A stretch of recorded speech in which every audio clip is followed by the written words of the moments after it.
नमस्कार, बड़ी बहस छत्तीसगढ़ देख रहे हैं। यहाँ पर मैं हूं आपके साथ सीमा चौधरी। तो छत्तीसगढ़ में नक्सल मोर्चा पर जवानों को एक बड़ी सफलता मिली है, जहां बस्तर संभाग के बीजापुर और दंतेवाड़ा के साथ ही कांकेर में गुरुवार को हुए नक्सल मुठभेड़ में 80 नक्सली ढेर हो गए। नक्सलवाद खात्मे का काउंटडाउन जैसे जैसे चल रहा है, नक्सलवाद के खिलाफ सरकार की कार्रवाई उतनी ही तेज गति से आगे बढ़ रही है।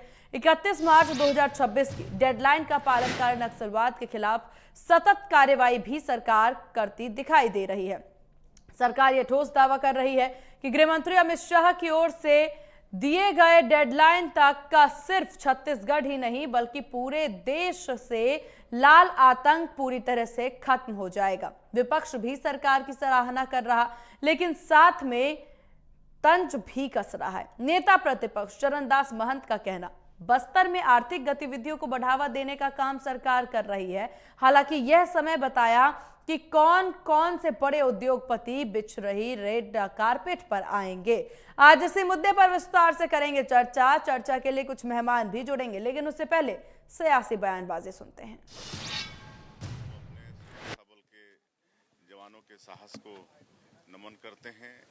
लगातार बहुत मजबूती के साथ वो लोग लड़ाई लड़ रहे हैं। बिल्कुल अब ज़्यादा समय नहीं लगने वाला है और हमारे माननीय गृह मंत्री जी का भी संकल्प है कि 31 मार्च 2026 तक पूरे देश से नक्सलवाद को समाप्त करना है और उस तेजी के साथ काम भी हो रहा है और हमको पूरा भरोसा है कि माननीय गृह मंत्री जी का संकल्प पूरा होगा और हमारा जो बस्तर स्वर्ग है वहाँ भी पूरे देश दुनिया के लोग जा पाएंगे। दंतेवाड़ा का बीच का क्षेत्र है, गंगालूर क्षेत्र है, जहाँ पर आज सुबह से ही सर्च ऑपरेशंस चल रहे थे और उसमें फायरिंग आज सुबह से ही मुठभेड़ जारी था। अब तक 18 नक्सलियों के शव बरामद किए जा चुके हैं और एक हमारे जवान भी एक उसमें शहीद हुए। डीआरजी बीजापुर के जवान राजू ओयाम जी ये अभी शहीद हुए हैं। मैं शहीद परिवार के साथ पूरी सरकार खड़ी है। ईश्वर उनको संबल प्रदान करें। उन्होंने माँ भारती की सेवा के लिए, छत्तीसगढ़ महतारी की सेवा के लिए अपना सर्वोच्च बलिदान दिया है। साथ ही साथ विषय महत्वपूर्ण ये है कि 18 नक्सलियों के शव बरामद हुए हैं। मैं इसके लिए डीआरजी के जवान और बस्तर फाइटर्स के जवान और बीजापुर के सभी पूरी टीम को हृदय से शुभकामना देता हूँ। अच्छी बात है, हम लोग प्रशंसा करते हैं। बहुत तेजी से काम चल रहा है, बहुत गति उसमें तेज है, मगर कहा जा रहा है कि बस्तर क्षेत्र में आर्थिक गतिविधियों को बढ़ावा देना है, इसलिए हम नक्सलियों की सफाया कर रहे हैं। तो इसमें देखिए कि आर्थिक गतिविधियां कौन करने वाला है, कौन कौन बड़े बड़े उद्योगपति आएंगे जिनके लिए आप ये रेड कारपेट बिछा रहे हैं।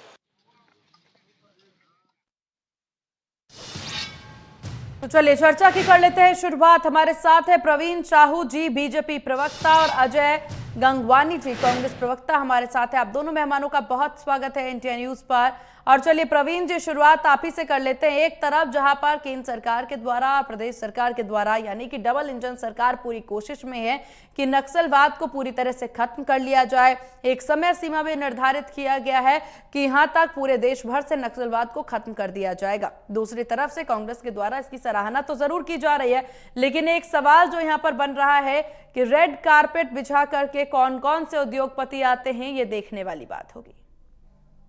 देखिए, सबसे पहले माँ भारती को नमन करता हूँ, भारत माता की जय कहूंगा। आप सभी को नमस्कार, प्रणाम। जी, सिमा जी, आपको नमस्कार।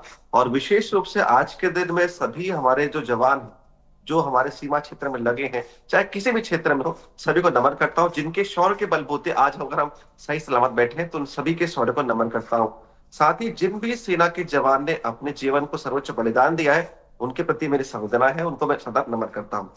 देखिए, विशेष रूप से जिस विषय पर आज हम डिबेट करने बैठे हैं, ये दिखाता है कि कहीं ना कहीं भाजपा के पास नीति भी है, नियत भी है और कुशल नेतृत्व भी है, चाहे वो देश में हो चाहे प्रदेश में हो, जिसके चलते आज लाल आतंक समाप्ति की ओर है। जिस प्रकार हमने एक डेडलाइन तय किया था इस प्रदेश में कि 31 मार्च 2026 को लाल आतंक समाप्त होगा, उस दिशा में आगे बढ़ते हुए जो आप ही के वक्तव्य में 2 शब्द का उल्लेख करूं तो सरकार सतत कार्रवाई कर रही है। सतत कार्रवाई करते लगातार, जिस प्रकार आप देख रहे हैं लगातार नक्सली ढेर हो रहे हैं, बहुत सारे नक्सली आत्मसमर्पण कर रहे हैं। ये दिखाता है कि निश्चित रूप से जब जनता का विश्वास हमको प्राप्त हुआ, हमने निश्चित रूप से जनता के इतने बहुत सारे भूतपूर्व काम किए, और जब व्यक्ति के पास अगर अटल कह सकते हैं कि अगर उनके पास अगर दृढ़ संकल्प की शक्ति हो तो संकल्प की शक्ति किस प्रकार सिद्धि की ओर आगे बढ़ती है, ये हमारे कार्रवाई के माध्यम से दिख रहा है। जिस प्रकार आप देख रहे हैं कि आने वाले कुछ समय में ही, बहुत कह सकते हैं कि बहुत जल्द ही, ये प्रदेश लाल आतंक से सदा के लिए मुक्त होगा। और इस पर कांग्रेस का तंज लगाना, ये कहीं ना कहीं अगर कह सकते हैं कि कुछ प्रश्न उठाना, ये दिखाता है कि कुछ जितने भी अच्छे काम हो रहे हैं उससे कांग्रेस को कहीं ना कहीं आपत्ति हो रही है। भाई उनको लगातार प्रत्येक पहलू पर समर्थन करना चाहिए। आपके कार्यकाल में कुछ तो हो नहीं पाया, जब भाजपा ने संकल्प लेकर काम कर रही है उस पर भी प्रश्न चिन्ह उठा रहे कि रेड कारपेट। अरे भाई रेड कारपेट तो आपने नक्सलियों के लिए बिछाया था। जनता जानती है कि कांग्रेसियों का हाथ नक्सलियों के साथ था। अजय जी, देखिए, मेरे छोटे भाई बहुत सारे आरोप लगाने का दुष्प्रयास कर रहे हैं। महत्वपूर्ण है, सबसे महत्वपूर्ण है आपके डिबेट के आज जो महत्वपूर्ण विषय है, आज ना कहीं सुरक्षा बल है, डीआरजी के जवान हैं, सीआरपीएफ के जवान हैं, बस्तर बटालियन के जितने जवान हैं, जो पूरी जज्बे के साथ, वीरता के साथ, एक बहादुरी और इच्छा शक्ति के साथ लगातार नक्सलियों का सामना कर रहे हैं। उन सारे जो जवान हैं उनको मैं नमन करता हूं, उनके लिए गर्व महसूस करता हूं। साथ ही हमारा एक जवान जो शहीद हुआ, उसके परिवार को, उसको विनम्र श्रद्धांजलि अर्पित करना चाहता हूं। ईश्वर उनकी आत्मा को शांति प्रदान करे। लेकिन मैं एक बहुत महत्वपूर्ण बात कहना चाहता हूं कि जो जज्बा, जो इच्छा शक्ति, जो बहादुरी जवान दिखा रहे हैं, वो अगर शायद सरकार दिखाती तो शायद बेहतर परिणाम होते। मेरे मित्र बड़े बड़े दावे कर रहे हैं। जब 2003 से 2018 15 साल आपकी सरकार रही, आपने तो ईमानदारी से क्यों प्रयास नहीं किया? मैं आपको एक बहुत महत्वपूर्ण आंकड़ा देना चाहता हूं। जब 2003 में छत्तीसगढ़ में रमन सरकार बनी, नक्सलवाद मात्र सुदूर दक्षिण के 3 ब्लॉक तक सीमित था। ये वही भारतीय जनता पार्टी है जिसने खाद पानी देख के उसको 14 जिलों तक पहुंचाया। पूर्व मुख्यमंत्री रमन सिंह अपने गृह क्षेत्र कवर्धा को सुरक्षित नहीं रख पाए। दूसरी महत्वपूर्ण बात है, नक्सली विशेषज्ञ जब यहाँ पे केपीएस गिल्ड आते हैं, पूरे मीडिया में उनका बयान चर्चा में रहा। पूर्व मुख्यमंत्री कहते हैं वेतन हो और मौज करो, नक्सलवाद से निपटने के लिए कोई ठोस रणनीति की आवश्यकता नहीं है। इन्हीं के जगत पुजारा 10 साल तक नक्सलियों को सामान सप्लाई करते पकड़ाते। तो ये दिखता है, पहले भी एडसमेटा, सारकीगुड़ा, पैदागलूर में फर्जी इनकाउंटर होते रहे। तो मैं स्पष्ट रूप से कहना चाहता हूं कि राजनीतिक दावे तो है कि भैया हम 31 मार्च तक बंद कर देंगे। दूसरी महत्वपूर्ण बात है, क्या ये जो कदम उठाए जा रहे हैं ये सचमुच के आदिवासी के हित के लिए है कि अपने पूंजीपति और उद्योगपति मित्रों के लिए आर्थिक जो है रेड कार्पेट बिछाने का प्रयास है? मैं तो स्पष्ट रूप से कह रहा हूं कि जब 20,000 करोड़ रुपए बस्तर के नगरनार प्लांट में इन्वेस्ट किया जाता है, जिससे बस्तर की भावनाएं जुड़ी हैं, वहां के रोजगार जुड़े हैं, आखिर आज तक दीपम की विनिवेश सूची में उसका नाम क्यों हटाया नहीं जा रहा है? क्या ये जो सारी व्यवस्थाएं की जा रही है, आगे चल के इस प्लांट को क्या अपने निजी मित्र को सौंपने की साजिश है?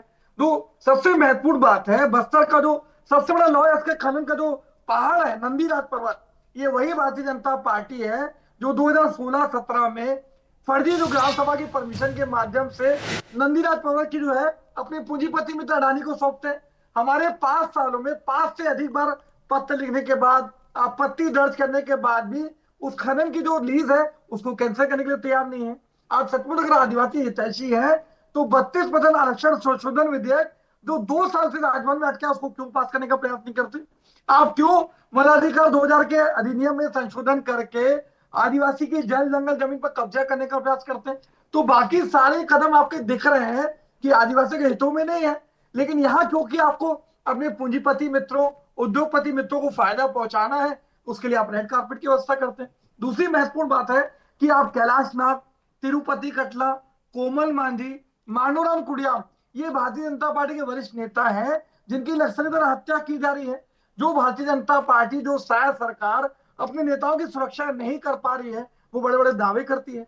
दूसरी महत्वपूर्ण बात है, 2 चीजें और महत्वपूर्ण है। एक तरफ सुरक्षा बल जो है नक्सलियों को मार गिरा, बहुत अच्छी बात है, लेकिन इसके पहले 6 जनवरी को बीजापुर में हमारे 8 जवान शहीद होते हैं। उसके पहले 26 अप्रैल 2024 को 10 जवान शहीद होते हैं। तो हमारे सुरक्षा बलों की सुरक्षा के साथ साथ नक्सलियों को मार गिराना ये प्राथमिकता होनी चाहिए। इसके अलावा बीजापुर में, पीडिया में, कोयलीबेड़ा में जिस प्रकार से फर्जी निर्दोष आदिवासियों को इनकाउंटर किया गया। राजभवन में कंप्लेंट करने के बाद कोई कार्रवाई नहीं होती। आज कोयलीबेड़ा में 3-3 जो वहां के मासूम निर्दोष आदिवासी थे, जिनके पास आधार कार्ड था, जिनके पास मनरेगा कार्ड था, जॉब कार्ड था, उन निर्दोष आदिवासियों को इनकाउंटर कर दिया जाता है। एक 6 साल की बच्ची है जो क्रॉस फायरिंग में मारी जाती है। तो ये महत्वपूर्ण है कि नक्सलवाद से निपटने के लिए हम आपसे कंधे से कंधा मिला के खड़े हैं, लेकिन साथ ही साथ आपके सुरक्षा बलों की सुरक्षा, साथ में निर्दोष आदिवासियों को इनकाउंटर ना हो, छोटे बच्चियां न मारे जाए, ये भी कहीं ना कहीं साथ सागर की जिम्मेदारी है। दूसरी महत्वपूर्ण बात है, इन्हीं के धर्मलाल कौशिक आज झीरम की घटना की साजिश षड्यंत्र होता है, गणपति रमन्ना मुख्य आरोपी साबित होते हैं। जब केंद्र में यूपीए सरकार के बदले जब यहाँ पे मोदी सरकार आती है तो गणपति रमन्ना दोनों का नाम चार्जशीट हटा दिया जाता है। आखिर किसके इशारे पे, किसके दबाव पे? आज धर्मलाल कौशिक नेता प्रतिपक्ष, जिनका दायित्व है कि कोई साजिश हो रही है, कोई सुपारी किलिंग हो रही है, नक्सली घटना हो रही है, उसका पर्दाफाश करने के बजाय उसके खिलाफ जो एसआईटी बनती है उसकी जांच को रोकने के लिए हाईकोर्ट में पीआई लगाते हैं। तो ये दोहरा क्षेत्र देख लीजिए, एक तरफ हम नक्सलियों का समर्थन करते हैं, उनको सामान सप्लाई करते हैं, दूसरी तरफ हमारी जो जांच है उसको बाधित करने का प्रयास करते हैं। तो ये दिखता है कि जो भारतीय जनता पार्टी का दोहरा क्षेत्र है, आखिर आप किसके लिए कर रहे हैं? ठीक है, ठीक है प्रवीण जी, काफी कुछ चीजें हालांकि अजय जी के नाते नजर आ रहे हैं और तमाम बातें वो कहते जरूर नजर आ रहे हैं, इस पर आपकी क्या राय? देखिए, मैंने पहले ही कहा ना, ये नहीं चाहते कि इस प्रदेश या देश से लाल आतंक समाप्त हो। कहीं पर भी इनके अगर मुख से अगर कहें तो प्रशंसा के 2 शब्द नहीं फूटे। इनका भाव देखिए किस प्रकार कहीं ना कहीं आज दुखी है कि भाई नक्सली मारे जा रहे हैं। पूरे कांग्रेस पार्टी के नहीं, सुरक्षा कर्मियों का उन्होंने सबसे पहले सवाल किया था। मैं भी मेरा देखिए हाव भाव देखिए, प्रसन्नता नहीं है कहीं ना कहीं। देखिए सुन लीजिए, मैंने डिस्टर्ब नहीं किया, आपका भाषण सुना मैंने, अब सुन लीजिए, सांस रखिए। मैं वही कह रहा हूं, देखिए 2004 से लेकर 14 तक देश में इनकी सत्ता थी। भाई जब आपकी केंद्र में सत्ता थी तब आपने कुछ काम किए होते तो ये जो नक्सली का जो नक्सल जो वाद है ये प्रदेश या प्रदेश के किसी अन्य क्षेत्र में नहीं फैलता। आपने शह दिया। और देखिए जो बात कह रहे हैं, मैं इनसे पूछना चाहता हूं जी, एक बात करें आदिवासी के हित की। आजादी के 75 वर्ष तक अगर मैं इस प्रदेश की बात करूं तो लगभग 11 जनजाति को लिप यानी क्लेरिकल एरर के चलते आरक्षण का लाभ नहीं मिल रहा था। इस संदर्भ में जब मोदी जी ने जब बिल लेकर आया तो इन्हीं की जब पार्टी के जो वर्तमान प्रदेश के अध्यक्ष है दीपक बैची, वो सदन से वॉकआउट कर जाते। जितने कांग्रेस के नेता है वॉकआउट क्यों किए? क्योंकि नहीं चाहते कि आदिवासी वर्ग को आरक्षण का लाभ मिले। रही बात देखिए प्रदेश के विषय की बात करूं, आदिवासी वर्गों की बात करूं, चरण पादिका वितरण का जो है हमने स्कीम लॉन्च किया था, इसको उन्होंने बंद कर दिया। और तो और देखिए सत्ता प्राप्त करने के बाद वहां के बच्चों को विधावी शिक्षा को ना मिले इसलिए एकलव्य स्कूल को बंद किया और तो और प्रयास नामक आवासीय विद्यालय तक को बंद किया। और देखिए ये बहुत खुद स्वीकार कर लिया कि देखिए नक्सलियों के द्वारा भाजपा के कार्यकर्ता मारे जा रहे। देखिए एकदम स्पष्ट है कि रणभूमि में कौन मरता है? जो रणभूमि में युद्ध करने के लिए जाता है वो कहीं ना कहीं बलिदान होता है। साहस रखिए जी। देखिए कोई कांग्रेसी नेता मारा इसलिए नहीं जाता क्योंकि युद्ध भूमि में जाते ही नहीं है, क्योंकि ये मैंने पहले ही कहा ना कि कांग्रेसियों का हाथ नक्सलियों के साथ। भाई जिस बात करूं तो देखिए विधानसभा के चुनाव में एक नक्सली नेता ने कांग्रेसी नेता के मंच से कहा था कि भाई देखिए हम भाजपा नेता की हत्या करेंगे और भाजपा नेता की हत्या इनके कार्यकाल में होती है। तो जनता सब कुछ देख रही है कि नक्सलियों का पालन पोषण करने वाली कोई पार्टी है तो कांग्रेस पार्टी है। देखिए हमारी सरकार आती है, आप देखेंगे कि देश में पहली बार इतिहास में ऐसा होता है कि नक्सलवाद की जो परिवार पीड़ित है वो देश के महामहिम राष्ट्रपति से उनका मुलाकात होता है, देश के गृह मंत्री से वो पहली बार मिलते हैं। और तो और देखिए लगातार उनके पुनर्वास के लिए इस सरकार नीति बनाती है। इस बजट में हम देखेंगे तो लगभग 15,000 से अधिक आवास का जो कहीं ना कहीं प्रावधान हमने किया, तो निश्चित रूप से हम तो उनके साथ हैं। लेकिन लगातार कांग्रेस ये प्रश्न उठाकर कहीं ना कहीं ये दिखाना चाहती है कि वे नहीं चाहते कि इस प्रदेश से लाल आतंक की समाप्ति हो। ठीक है प्रवीण जी, मैं 2 चीजें बहुत जी अजय बहुत महत्वपूर्ण चीज कह रहा हूँ। ये प्रवीण जी मेरे छोटे भाई कह रहे हैं कि कांग्रेस की भूपेश सरकार ने 5 साल में कोई काम नहीं किया। विश्वास, विकास, सुरक्षा को लेकर हमने काम किया। नेशनल क्राइम रिपोर्ट ब्यूरो जो पूरे देश में नक्सलवाद से जुड़े आंकड़े देती है, हमारे 5 सालों में नक्सली घटनाओं में 80% और नक्सली घटनाओं के कारण जो आम आदमी और जो सुरक्षा बल शहीद हो रहे थे उसमें 56% की कमी आई। हर 5 किलोमीटर में हमने सुरक्षा कैंप बनाए। जगरगुंडा जैसे इंटीरियर क्षेत्र में जहां आम आदमी जाने से घबराता था वहां हमने झंडा फहराया। आज मेरे मित्र बड़े बड़े दावे कर रहे हैं, यही विजय शर्मा जी क्यों नकार दिया सभी चुनाव में, लोकसभा में, विधानसभा में क्यों नकार दिया? मेरा प्रवीण जी शांत हो जाए। देखिए मैंने आपकी बात शांति से सुनी, आपको कुछ बोलना है अपनी बारे में बोलेगा। मैं 2 चीजें स्पष्ट कह रहा हूं, गृह मंत्री जी विजय शर्मा जी कहते हैं हम गोली से जवाब देंगे, 2 दिन बाद बयान आता है इनकाउंटर जो है वो नक्सलवाद का हल नहीं है। तो ये पूरी तरह कंफ्यूज लगते हैं। कभी कहते हैं गूगल फॉर्म बनाएंगे, कभी कहते हैं वीडियो कॉलिंग में बात करेंगे। पहले निर्णय तो ले लीजिए कि आपकी कोई ठोस रणनीति क्या है, नक्सलवाद से निपटने कोई ब्लूप्रिंट है, कोई रोड मैप है, कोई कार्य योजना है। ये तो अमित शाह जी के दबाव के चलते उद्योगपति और पूंजीपति मित्रों को फायदा पहुंचाने के लिए आनंद फानन इनकाउंटर कर रहे हैं। उसके साथ साथ निर्दोष मासूम आदिवासियों का इनकाउंटर हो रहा है। अरे आप ही कर लेते, 10 साल सत्ता में आप ही कर लेते हैं, मरकम हेड में नक्सलवाद को खत्म कर महिलाओं देते का हैं। बलात्कार होता है, सारकेगुड़ा, एडसमीता, पैदलूर में निर्दोष आदिवासियों को इनकाउंटर होता है। हमारी कांग्रेस की सरकार में जस्टिस पटनायक कमेटी बनाई गई, 900 से अधिक मामलों में 4000 से अधिक निर्दोष आदिवासियों को, जिनको इनकी रमन सरकार ने सलाखों के पीछे ढकेल दिया था, उनको हमने बाहर निकाला। तो ये दिखता है कि हमारे नियत नीति की मंशा क्या थी। अब मैं 4 महत्वपूर्ण उदाहरण दे रहा हूं। एक सबसे महत्वपूर्ण बात है, इनके जो पूर्व मंत्री हैं उनके भाई पेखन गांगड़ा, इनके जिला उपाध्यक्ष लव कुमार रायडू आज नक्सलियों के नाम से टेरर फंडिंग करते हुए 91 लाख रुपए की वसूली करते हैं। पूरे तथ्य सबूत मिलने के बाद एनआईए कोई कार्रवाई नहीं करता। इन्हीं के जगत पुजारी 10 साल तक नक्सलियों को सामान सप्लाई करते हैं। आज जो धर्मेंद्र चोपड़ा भानु प्रताप के ठेकेदार थे जो नक्सलियों को सामान सप्लाई करते थे, इन्हीं के स्वर्गीय सांसद सोहन पोटा की गाड़ी से गिरफ्तार होते हैं। तो ये दिखता है कि दिखावे के लिए विरोध करते हैं। आज सुभ्रांशु अजय जी, तो आपके द्वारा क्या कहना है कि अभी जो कार्रवाई हो रही है नक्सलियों को लेकर के, ये कार्रवाई उचित नहीं है या ये कार्रवाई सच नहीं है? देखिए, 2 चीजें स्पष्ट है। ये कार्रवाई जो है वो सिर्फ आदिवासियों को फायदा पहुंचाने के लिए नहीं है। आज ये डबल इंजन की सरकार का दावा कर रहे हैं, 2014 से 2018 तक भी तो डबल इंजन की सरकार थी, आप क्यों कार्रवाई नहीं करते? दूसरा, मैं इस पर उनसे पूछना चाहता हूं, इनकी नियत नीति मंशा क्या है? आज क्यों नगरनार फ्रंट की साजिश करने रहे, उसमें निजीकरण की, नंदी राजपौर की आके लीज अपने उद्योगपति मित्र को क्यों सौंप रहे हैं? वनाधिकार संशोधन अधिनियम 2006 में परिवर्तन करके जल जंगल जमीन पर कब्जा करने ठीक है, ठीक है अजय, जवाब ले लेते हैं प्रवीण जी। ठीक है, देखिए, हमारी मंशा स्पष्ट है, 31 मार्च 2026 तक नक्सलवाद का खात्मा। ये कहीं ना कहीं इनको जानकारी नहीं, मैं स्पष्ट कह देता हूं, नक्सलवाद का खात्मा हमारा लक्ष्य है। और देखिए, जिस पार्टी का अगर बात करूं, देश ने देखा, दुनिया ने देखा, इस प्रदेश की अगर बात करें तो इनका जिसका शीर्ष नेतृत्व झीरम घाटी कांड में नक्सलियों के द्वारा मारा जाता है, उस झीरम घाटी कांड के सबूत आज तक के प्रस्तुत नहीं कर पाए। इनकी सत्ता भी यहाँ पर थी और बार बार भूपेश बघेल जी जो पूर्व सीएम कहते थे कि उनके जेब में सारे सबूत है, वो आज तक सबूत नहीं करना चाहता हूं। ये बार-बार दिखाता है कि नक्सलियों का कहीं ना कहीं संरक्षण देते हैं, जो उन नक्सलियों का संरक्षण कर रहे हैं जिन्होंने इनके पार्टी के नेतृत्व का कहीं ना कहीं हत्या कर दिया। और देखिए, जब उनका खात्मा हो रहा है तो कहीं ना कहीं इनको तकलीफ हो रही है। और मैं बार बार पूछना चाहता हूं ना, देखिए, उनके खात्मे से आपको परेशानी क्यों हो रही है? और देखिए, विकास तो होगा, विकास को भी आपका विरोध विकास को नहीं रोक सकता।